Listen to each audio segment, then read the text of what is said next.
Hello दोस्तों, मेरा नाम शमशेर सूबेदार है और मैं महाराष्ट्र से हूँ।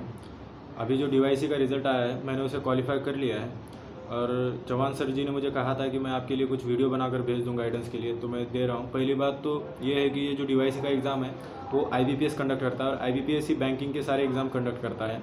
तो ये जो एग्ज़ाम होगा वो टिपिकल बैंकिंग टाइप होगा, इसीलिए जो बैंक के बच्चे हैं उनके लिए आसान तो जाएगा, लेकिन जो SSC करने वाले बच्चे हैं उनके लिए बस थोड़ा सा स्विच करना पड़ेगा। आपके लिए ज़्यादा मुश्किल नहीं होगा, बस थोड़ा सा स्विच करना पड़ेगा, आप उनके साथ रह सकते हैं, खड़े हो रह सकते हैं।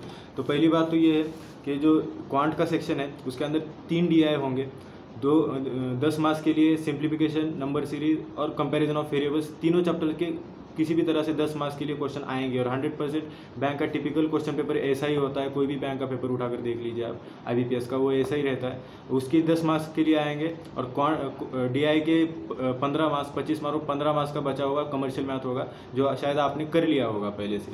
तो दूसरी बात जो है रीजनिंग सेक्शंस की, और हाँ, क्वांट के पूरे सेक्शंस के जितने भी पेपर होंगे, जितना भी क्वेश्चंस आएंगे वो पीओ प्री लेवल के ऊपर का एक भी क्वेश्चन नहीं आएगा। आपको हार्ड क्वेश्चन दिखेंगे ही नहीं, सब सारे एवरेज या मॉडरेट या सिंपल क्वेश्चंस होंगे। आप 40 में से 36, 37 आराम से कर सकते हैं अगर आपको अच्छा टाइम मिले तो।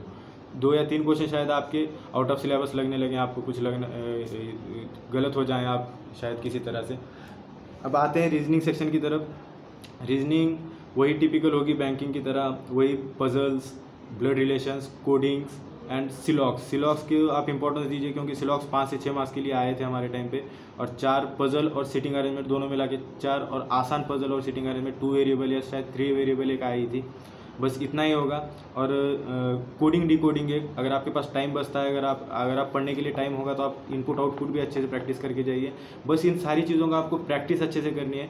कम टाइम में हो सके तो सॉल्व करने की कोशिश करें, लेकिन फिर भी अगर आपके पास टाइम तो 2 घंटे है, ठीक है, बढ़िया टाइम है, लेकिन आप सॉल्व कर सकते हैं। इसीलिए रीजनिंग को अच्छे से करिए, रीजनिंग और क्वांट। इसके अंदर आपके कम से कम 70 या 75 तक अटेम्प्ट होने चाहिए।